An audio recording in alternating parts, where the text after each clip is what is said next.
Y bien, mis amigos, regresamos aquí al tercer segmento de la otra realidad. Hoy, 8 de noviembre del año 2019, tu amigo Andrew Álvarez, y se está acabando el tiempo. Bueno, para los que siempre están preocupados por la tecnología y por la contaminación electromagnética en el medio ambiente y toda la crítica que se ha hecho, ¿no?, a la tecnología del 5G, en diciembre empieza en Puerto Rico y en Estados Unidos. T-Mobile la va a tirar adelante antes que Claro, antes que AT&T, antes que la madre de los tomates. Así que el 5G lo vamos a tener supuesta y alegadamente, según el vicepresidente de T-Mobile en Puerto Rico, Jorge Martel, desde el próximo diciembre, en vez de la Navidad. La red 5G en todos los pueblos de la isla el próximo 6 de diciembre surge. Y no es un anuncio de T-Mobile que estoy haciendo, simplemente que hay una serie, ¿no?, de preocupaciones con el 5G, con la radiación que esto emite, y obviamente este es el preámbulo de instalar, ¿no?, lo que se llama la Internet en las cosas y la inteligencia artificial en todo el quehacer de lo que hacemos diariamente, en todo lo que pasa, ¿no?, en todos los enseres electrónicos, televisión, estéreo, nevera, microondas, todo de ahora en adelante, sépalo usted, mi amigo, va a venir obviamente con interfase para estar conectado con el 5G. Toda la nueva tecnología que usted va a comprar. Así que todo va a estar en enlace continuamente y todo va a estar, como dicen, enfasado, y de alguna forma o manera, pues vamos a estar dentro de esa red. Pero no necesariamente, ¿verdad?, para que la comunicación sea la vida más fácil y todo sea más, la tecnología nos facilite un mejor futuro, sino que esto obviamente, pues la discusión sigue siendo de que la radiación que se emite aquí, la radiación ionizada, puede ser sumamente peligrosa para las personas, y hay que recordar que esto en cada cuadra, ¿no?, en cada manzana va a haber un transmisor precisamente de 5G, porque la distancia es muy corta, lo que sirve, de lo que cubre para obviamente interconectarse. Así que esto es parte de lo que viene, y otros pues indican que de esta manera el Big Brother, así le quiere decir el gran hermano, nos vigila mucho mejor. Así que ya se sabe y se ha dicho, si usted está al tanto y ha leído sobre lo que se publica sobre este asunto en particular, un asunto que venimos discutiendo, wow, desde acá, bueno, hace más de 15, 16 o 17 años atrás. Este programa va a cumplir el año que viene, el próximo año, en marzo, 16 años al aire, la otra realidad aquí en Radio Isla. Por muchos años estuvimos, como 8 o 9 años, en Noti1. Estábamos en siglo XXI, en el pasado siglo. Yo tenía un programa llamado Siglo XXI. Allá colaboró conmigo el doctor Edwin Velázquez, zoólogo por muchos años. Mi querido amigo el ingeniero Orlando Pla, que estuvo allá, estuvo acá conmigo. Vamos a ver si de nuevo nos visita nuevamente acá más en el futuro cuando él pueda. Y hace muchas cosas más. O sea, que aquí hemos discutido esto tantas y tantas veces, ¿no?, las implicaciones que todo esto puede tener en la vida de todos nosotros. O sea, que esto no es nuevo, ¿no? No únicamente, ¿no?, la vigilancia de los artefactos, el televisor que le guste, las cajitas de Xbox y todo lo que usted menos se imagina. Hay gente que obviamente entra obviamente en paranoia y le pone, tapa, ¿no?, el lente de la cámara para que no lo activen automáticamente, y sepa usted que si su computadora está zombie, es decir, si han intervenido con su computadora, si lo pueden ver a usted, y usted ni cuenta se da, que usted cree que está desconectado y está conectado, y esto se sabe y se ha discutido hasta la saciedad. Pues bien, no impuesto al sol. Bueno, si tiene un sistema de generación con paneles solares que lo tiene instalado desde ya, desde antes de septiembre de 2020, tienes hasta septiembre, hasta el 30 de septiembre de 2020, vas a estar exento del impuesto al sol por lo menos por 20 años. ¿Y qué es este impuesto al sol? Bueno, vas a tener que pagar 4 centavos por cada kilovatio hora que tu producto solar o tus paneles solares produzcan, ¿no? Lo que el sol produzca con tus paneles solares, por cada kilovatio hora, pues tienes que pagar 4 centavos a la Autoridad de Energía Eléctrica, más venderle obviamente sobrante también. Y como hay siempre, al igual que el ajuste por combustible, harán reajustes para ver cómo, de qué forma, maneras nos van a seguir robando el dinero con esto. Así que inclusive lo que usted invierte, lo que usted hace por conseguir energía, por la falta obviamente de servicio eléctrico, por los fallos que tiene la red eléctrica en Puerto Rico, por falta de mantenimiento, falta de estar al día, pues lamentablemente pues ahora usted también tiene que pagar los platos rotos. Y eso es lo que viene, ¿no? Eso si la jueza le da el voto a favor al acuerdo que se ha hecho con los bonistas y la Autoridad de Energía Eléctrica. Así que estamos a eso. De hecho, los que instalen equipos después de septiembre de 2020 van a tener que pagar muchísimas cosas más. Van a tener que pagar obviamente la transición, la cuenta general que todos los que no tenemos el sistemas solares tenemos que pagar, más obviamente el impuesto del 4%, o mejor dicho, de 4 centavos, obviamente por kilovatio hora. Así que nuevamente nos asalta Autoridad de Energía Eléctrica. ¿Usted cree que el pequeño y mediano comerciante va a poder bregar con eso? ¿Usted cree que aquí va a subir la economía con eso?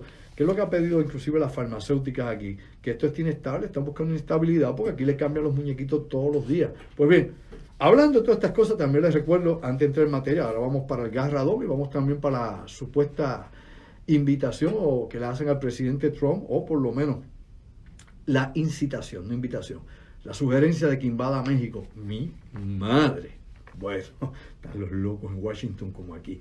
Recuerde usted, sábado 16 de noviembre en Red Door Bar, vamos a estar en Red Door Bar and Grill en Ponce a las 8 de la noche presentando nuestra conferencia Matrix, ¿ok? Los amos del mundo, el control mundial, el proyecto MK Ultra, ¿no? Control obviamente a través de LSD, ketamina, entre el famoso suero la verdad, entre tantos otros más, ¿no? El pentotal sódico y otros químicos más utilizados con los prisioneros y la experimentación con ellos. Por ejemplo, en Vietnam, Sidney Gottlieb, así como se menciona, Sidney Gottlieb, fue el director científico del MK Ultra y en los años 70 probaba implantes precisamente cerebrales con los prisioneros que cogían del Vietcong y luego los eliminaban, los mataban, habían qué efecto hacían. Y de hecho la prueba de la droga BZ, que también los rusos usaron y experimentaron en la Unión Soviética con el BZ. Esto es las muchas cosas que se supone usted no sepa, por de esas cosas y mucho más vamos a estar hablando este sábado 16 de noviembre en Red Door Bar and Grill en Ponce. Las armas psicotrónicas que las mencioné en el pasado, en el primer segmento, ¿no? Los productos transgénicos, el Big Pharma, los transhumanos, las armas o el armamento en órbita espacial, y a todo esto la inteligencia artificial, junto con la guerra cibernética y todo lo que va detrás de este Matrix donde nos mantienen los sentidos, ¿no? El control de los medios, manteniéndonos continuamente distraídos y dándonos información errónea o dándonos una sobredosis de información basura, para que esa sobredosis de información basura no le permita a usted, obviamente, tener noción de lo que está pasando realmente. Está tan bombardeado continuamente por los medios de comunicaciones que la gente no sabe dónde está parada. Así que una información contradice otra cosa, entonces se inventaron el término fake news, pero la realidad es que casi todo es fake news, empezando por el presidente, que es un fake. O sea, casi todo es fake news aquí. Pues bien, en Puerto Rico, vamos a hacer una breve historia, que hay tanto que hablar y tan poco tiempo, a lo que voy. Gas radón, que de hecho es un gas radiactivo que se produce bajo la tierra, específicamente donde hay, por ejemplo, afluentes subterráneos de agua, ¿no? Vetas de agua. Mi familia, Chardón en Ponce, se dedicaron desde los años 30 del pasado siglo a hacer pozos de agua para las cañaverales, para riego de cañaverales, para, por ejemplo, la molienda, para las centrales, para todo eso. Luego hacían pozos de agua para las farmacéuticas y para un sinnúmero más de corporaciones y para, obviamente, el departamento para agricultura, ¿no? Para el Departamento de Agricultura aquí en Puerto Rico y para todo tipo de pequeños agricultores también, medianos y grandes, hacían pozos de agua, obviamente certificados por recursos naturales y todo, porque eso era parte de la norma. Ellos fueron los pioneros en Puerto Rico haciendo pozos de agua, los Chardón, don Julio N. Chardón, mi abuelo, ahí en Ponce. ¿Qué pasa?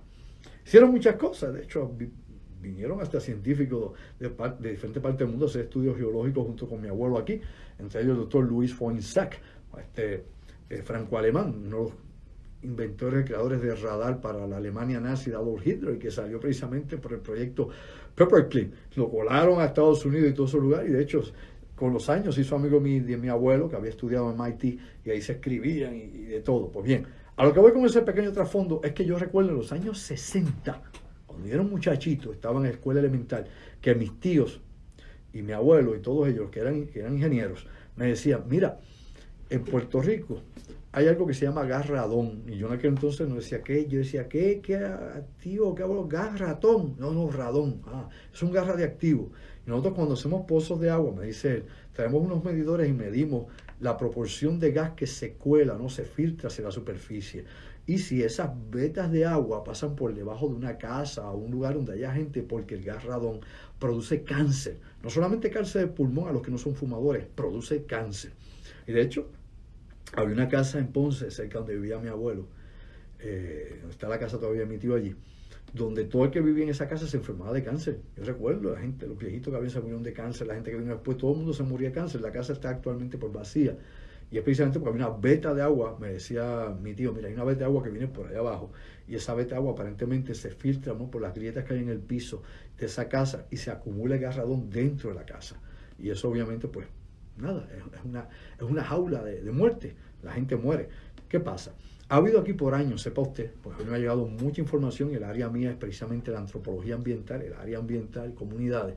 A mí me llegaban reportes en muchísimos lugares en Puerto Rico donde estaba una alta incidencia de cáncer. Siempre buscaban si era la comida, si era genético, si era algún contaminante en el ambiente, etcétera. Y muchas de esas cosas se daban en la zona del Carso y pueblos limítrofes por allá. Por ejemplo, en San Sebastián del Pepino, en Lares, Ciales, Arecibo, Morovis, Camuy, Atillo, toda esa zona. Todos esos pueblos, ahí se daba ese tipo de incidentes, y de hecho investigamos 2 o 3 casos de comunidades donde había una alta incidencia y prevalencia de cáncer allí. Por no hablar de Vieques, pero la cuestión de Vieques no es radón, la cuestión de Vieques es la contaminación que dejó la Marina allí, y las pruebas que hacía allí con uranio reducido, entre tantas cosas más. Pero bueno, volviendo aquí a la cuestión del gas radón, es que ya en los 60 ya me hablaban de ese peligro de que causara cáncer. Yo recuerdo en los 70, los 80, ya todos mis tíos murieron. Casualmente, de ellos, 2 murieron de cáncer. 2 de ellos. Qué cosa, ¿verdad? Pero bueno, ellos me decían que eso era peligrosísimo y que había que detectarlo. Yo recuerdo, ya bien, que en los años 80 y 90 vendían detectores de gas radón en Kmart y en Sears. Y uno iba y decía, gas radón. Y yo decía, mira lo que me hablaban mis tíos cuando yo era muchacho. Y decían para ponerlo en la casa para que sirviera, ¿no?, de medidor, de alerta, de alarma, en caso de que hubiese gas radón dentro de su casa. Y lo vendía Sears y lo vendía Kmart. Pero aquí la gente no sabía de eso se perdía allí porque nadie lo compraba, la gente que sabía de eso. La realidad es que ahora aparece, obviamente, la Agencia Federal de Protección Ambiental, la EPA, junto, obviamente, con el Colegio de Mayagüez, el Departamento de Ingeniería Civil y Agrimensura de la Universidad de Puerto Rico Mayagüez, para comenzar una investigación sobre gas radón en Puerto Rico y el efecto en comunidades. Es decir, van a necesitar la participación comunitaria porque piensan ir casa por casa haciendo mediciones. Obviamente mediciones, estudios geológicos, estudios obviamente del subsuelo, estudios de la estructura en que está, si hay grietas, si se acumula gas radón o no, porque hay una gran cantidad de cáncer del pulmón que se está registrando en esas zonas, por ejemplo, del Carso, como dije, San Sebastián, Lares, Ciales, Arecibo, Morovis, Camuy, Atillo. Y la gente que se les diagnostica cáncer en esas zonas no fuman, no son fumadores, ni son second smoker, ¿no?, que hay alguien que fume en la casa y ellos respiran el humo. Y esto se repite en muchos lugares de Puerto Rico. Aquí no voy a llegar, obviamente, con la línea Hartmann ni con otros tipos de fenómenos que hay geológicos que tienen que ver con este tipo de cosas, o la red Hartmann, o otras cosas que hemos hablado aquí, o las líneas L y fenómenos interesantes de energía geológica, porque eso es otro tópico. Pero por lo menos el gas radón, sepa usted que desde hace muchos años se sabe que eso pasa en Estados Unidos, por eso es que venden los detectores, y que aquí en Puerto Rico ha pasado siempre en toda esa región donde hay muchos acuíferos subterráneos y que se produce precisamente por esa fricción que hay entre elementos subterráneos con el agua, se va liberando ese gas radiactivo. Puede que hayan vetas de uranio allá abajo, sí, claro, aquí debe haber vetas de uranio en algún lugar en ese fondo de la tierra, entre tantas cosas más. Así que pendiente esta cuestión del gas radón aquí en Puerto Rico, porque nos tiene que poner a pensar más allá de lo aparente. Otra cosa importante, y salió esta semana y lo publiqué en mi página Andrew Álvarez Chardón, página oficial, esa es la que es. Mi página personal está ya llena y la Andrew Álvarez Chardón PhD hackeada. Dele un like a esa.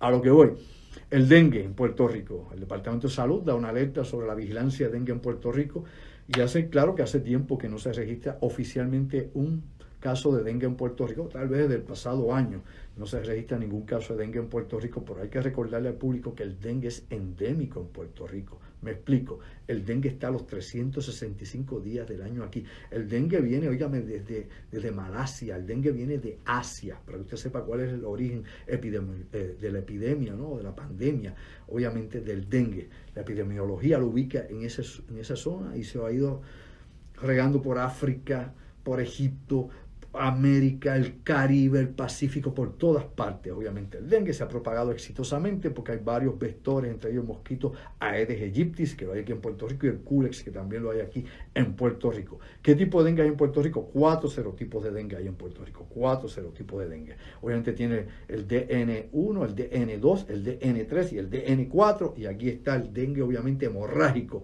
entre esos 4, y solamente le da uno de estos dengue una vez en la vida. Es decir, usted se puede enfermar en la vida 4 veces con dengue, y una de esas 4 veces va a ser hemorrágico, le van a bajar la plaqueta y puede ser letal.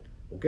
Si usted tiene el sistema inmunológico comprometido o tiene problemas obviamente en la hemoglobina, peligro con eso, cuidado con eso. Así que, como he dicho, solo repite una vez cada tipo de dengue. Pero si hay 4 serotipos en la isla, quiere decir que le pueden dar 4 tortazos a usted. Importante señalar. El Aedes aegypti es un mosquito doméstico, es decir, vive en las casas humanas. El Aedes aegypti no está en el mangle. El mosquito en mangle no es Aedes aegypti, lo sabía usted, ¿verdad? El mosquito del dengue vive allí en su balcón, en su casa. Se puede reproducir una chapita de agua. Si un poquito de agua, una chapita de refresco, ahí se reproduce en cualquier lugar. El Aedes aegypti, de hecho, mutó, para que usted sepa, sí había una mutación. Aquí ahí está, recuerde que en Puerto Rico está el Centro de Investigaciones del Aedes aegypti. Y aquí es importante señalar lo siguiente. El Aedes aegypti era un mosquito de reproducción de aguas claras, es decir, ponía su gusarapo, ¿no?, en aguas claras, ¿no?, las larvas. Actualmente cambió el hábito, ahora lo hace inclusive en aguas de pozo muro, ¿entiende usted?, en pozo séptico. El Aedes aegypti ahora se puede reproducir, si el pozo séptico está abierto, se mete ahí, se reproduce en el pozo séptico. Antes, hace 10 años, no lo hacía. ¿Lo sabía usted? No lo hacía. Ahora lo puede hacer la Aedes aegypti. Así que ahora es más peligroso, ahora es que debe haber más, obviamente, en el medio ambiente. Y en estos momentos en que yo le hablo a usted, en Puerto Rico tenemos una plaga de mosquitos en todas partes, de todo tipo de mosquitos. O sea, hay que clasificarlo porque ya no es una sola variedad. Hemos visto zancudos, lo hemos visto gordos, flacos, chiquitos, grandes, majes, de todo hemos visto ahí. O sea, los mosquitos están aquí, olvídese, campeando por su respeto. No hay fumigación, la fumigación tiene sus pros y sus contras. No es que vayan a echar Nalet, aquí como con el Zika, que el Nalet obviamente es contraproducente y gracias a la protesta pública no se tiró Nalet como se quería hacer aquí en la época de García Padilla sobre la población de Puerto Rico, aunque hay que señalar que en la década de los 90 se usó Nalet en el área metropolitana. ¿Sepa usted? Sí, aquí se dejó Nalet en millas cuadradas, varias millas cuadradas del área metropolitana en la década de los 90. Y en la década de los 90 también científicos que investigan precisamente en este instituto de la Aedes aegypti liberaron también mosquitos Aedes aegypti contagiados con dengue. Recuerde que es el vector, el mosquito no se enferma, el mosquito lo transmite, ¿no? Es el vector, es el carrier. Y bueno, y aquí se hicieron experimentos en Morovis, se hicieron experimentos en diferentes lugares de Puerto Rico y la gente se infectaba. Y ellos iban a ver a qué gente picaba el mosquito, a quién infectaba. Y esto fue adrede, eso es una nota histórica. Yo le invito por estos medios, que usted verifica lo que estoy diciendo y me diga si es o no es así. Vamos. Porque la gente anda el lembao creyendo que el gobierno es su amigo, que aquí nadie engaña, que no hay experimentos en Puerto Rico. Siempre hablan de los experimentos de los años 50, 40 y 30, con Linus Rowe, que si la radiación en el verde, que si la gente naranja, eso es pasé, que si el fósforo blanco, todo eso pasó ya y no lo hacen ya. Pero lo que hacen ahora es peor. ¿Ok? Lo que hacen ahora es peor. Y basta inclusive en la comida que usted está comiendo. Y en el agua que se está bebiendo. Y ya no es el fluoruro que echaban antes en el agua. O sea, que la gente tiene que despertar, porque hay demasiadas razones para crear un cambio real en este país y la gente sigue embobada.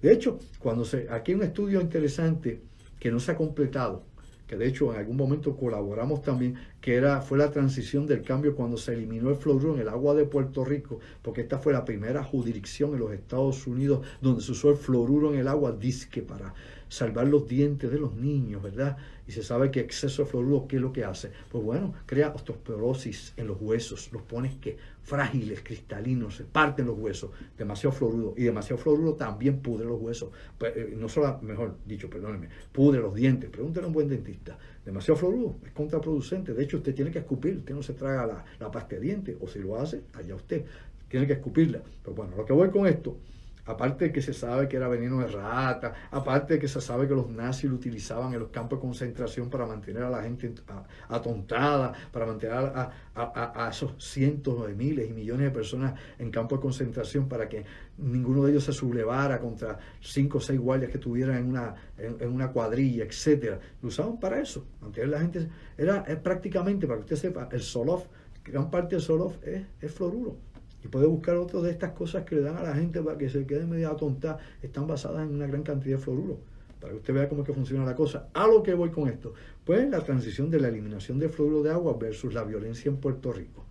Porque el fluoruro mantiene a la gente apaciguada, atontada, embobada, apendejada. Así que despierta, durmiente. El tiempo se acaba y la gente no se educa a tiempo. A lo que voy con esto, que es importante que usted sepa, que en el mundo hay 3.000 millones de personas que viven en áreas, obviamente, de riesgo de dengue. Y ahí estamos los puertorriqueños. De hecho, el 40% de la población mundial es eso. El 40% de la población actual del mundo vive en eso. Y que por lo menos todos los años se infectan 400 millones de personas. Y gran parte de esas 400 millones de personas que se infectan todos los años viven en la zona del Caribe y en Latinoamérica, acá en América Latina. Y Puerto Rico se incluye en esa zona también. De cuando en vez llega otra enfermedad, que la Aedes aegypti obviamente es el vector, pero bueno, el dengue es importante que estemos bien conscientes de esto. Bueno, hablando de estos tópicos, saliendo de Puerto Rico, viendo el mundo que nos rodea, mi amigo, usted sabe obviamente el incidente que se dio en Sonora y en Chihuahua con esta familia Barron, que son de Utah originalmente, ¿no? Barron vienen de Utah, yo no sabía. En Utah, la historia, ese es el estado de los mormones. En Utah hay una historia terrible en el siglo XIX, como obviamente los mormones mataban a otros cristianos y a otros migrantes que entraban a Utah. ¿Usted no lo sabía? Bueno, yo lo invito a que busque la historia. Vamos a verificar las notas de la historia de cómo eran las masacres en Utah, de caravanas que venían, que iban hacia el oeste, pasaban por Utah y allá los mataban los mismos mormones que estaban allí. Hay juicios, hay notas históricas, cantidad de cosas. Bueno, la gente no, sabe, como dijo ahorita de Coaster, la gente se cree en lo que le dicen porque no investiga, porque los mantienen embobados, distraídos. Bueno, pues debido precisamente a esa masacre de esos 9 muertos entre niños y mujeres, la mayoría de ellos niños allá en Sonora, entre Sonora y Chihuahua, y que dicen unos que fue pues, una guerra obviamente entre carteles, otros dicen que no, que fue una emboscada porque esta gente, según dicen en los medios, y lamentablemente pues aquí uno no sabe qué es el rumor o qué no es verdad, aquí hay que tener mucho cuidado con la información que se divulga, pues precisamente de que algunos creen que esto fue una emboscada a esta gente precisamente porque están en contra del uso de droga y que mantienen pues una prédica en contra de todo esto y que supuestamente que fue una vendetta, pero eso no está muy claro. La posición oficial hasta este momento es que aparentemente estuvieron en un fuego cruzado. Pues bueno, a esta situación lógicamente ha surgido obviamente en los Estados Unidos, allá en Washington, ¿no? Las voces de varios políticos y un sinnúmero más de gente que se están uniendo en coro, entre ellos el senador Tom Cotton, ¿no? Del Comité de Servicios Armados del Senado de los Estados Unidos. ¿Qué ha dicho Tom Cotton? Vamos a meternos en México. Por ejemplo, el senador republicano Mitt Romney, que es muy conocido aquí en Puerto Rico, sí, Mitt Romney. ¿Qué dijo Mitt Romney? Pues vamos a meternos en México. El presidente está claro. Derek Maltz, exdirector de la DEA, que yo me recuerdo de él por la cuestión acá de Fast and Furious y un montón más de cosas, aunque él no estaba dirigiendo la DEA en ese momento.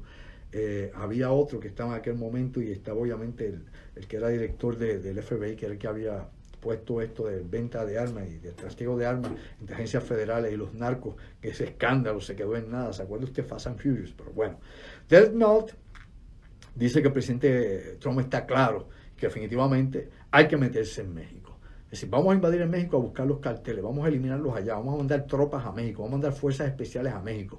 Ya el gobierno mexicano le dijo, hace más, ya para 2 semanas va ahora, desde que pasó este incidente, que no necesitaba la ayuda de fuerzas especiales norteamericanas, de fuerzas policiales norteamericanas, que ellos estaban bregando con el asunto. México tiene derecho obviamente a resolver sus propios asuntos porque obviamente es su territorio nacional, es su soberanía. Y Estados Unidos ni nadie tiene el derecho a meterse a México absolutamente nada. Nada es nada. Para que sepa usted, y lo escribí en mi página, para que estos carteles tengan la fuerza que tienen en la frontera con Estados Unidos, puedan meter la droga por túneles o meter obviamente a los coyotes, a los indocumentados y todo esto, tiene que haber corruptos en los 2 lados de la frontera, ¿lo entendió? Al sur y al norte. Corruptos obviamente mexicanos y corruptos de ojos azules y rubios y colorados, de los 2 lados. Si tiene memoria, yo lo invito por estos medios, una vez más, busque usted precisamente en la época de Obama, va a encontrar cerca por allá, busca por el 2012, 2013, va a encontrar que hubo más de 100 y pico, 105, 106 arrestos, obviamente de Border Patrol, de aduana y de otros agentes federales que fueron arrestados precisamente por el FBI por estar corruptos y trabajando y pagados por los carteles de droga. Agentes federales, gringos, ¿lo entendiste? No seamos pitillán, que vamos a ser realistas. Pues bien, gringos, americanos. No, que si era chicano, no, americano. Ok. Aparte de esto, el corresponsal allá en Casablanca, John Miller, también dando golpe de pecho que hay que meterse en México, que el presidente está bien, que medio mundo más. El gobierno mexicano dice que no quiere intervención norteamericana y empieza este movimiento dentro de Estados Unidos para volver a invadir México, meternos en México allá. La realidad es que eso sería hacer un Afganistán en la frontera con Estados Unidos, sería el error más estúpido que se pudiera cometer. Ningún militar que sepa algo, ningún estratega que sepa algo, ningún director de la Agencia Federal de Seguridad de Law Enforcement puede sugerir una cosa como esta. Esto, pues, el senador Tom Cotton, qué sé yo, Mitt Romney, toda esta gente, Derek Watt, toda esa gente puede decir lo que quiera, pero realmente una operación como esa es una locura. Es crear un Afganistán en la frontera, es entrar dentro del territorio de otro país, es echarte en contra a un aliado en tu propio hemisferio, tu propia frontera, y que abra las puertas a tus verdaderos enemigos. O sea, hay que ser más inteligente que eso. No se puede ser fanático, no se puede ser retardado. Hay que ser más inteligente que eso. Por otro lado, antes de ir a la pausa, y esto es importante señalarlo, el gobierno de AMLO, ¿no? AMLO es el presidente de México, es un fracaso. No puede definitivamente resolver la situación de los carteles, ni lo va a hacer. El que crea eso, mira, me da pena. Sea mexicano, sea americano, sea chino, que crea eso, no sabe nada. Perdona, sabe, pero no sabe nada.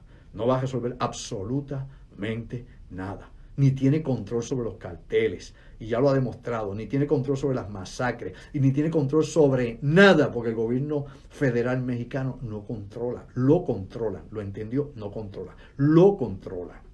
¿Ah? Y en Estados Unidos, el mercado de la droga es tan grande y la inversión es tan grande que el gobierno federal tampoco lo puede controlar, ni lo controla ni con la muralla de Trump, ni con la madre de los tomates. No hay forma de evitarlo, mientras exista la oferta y la demanda.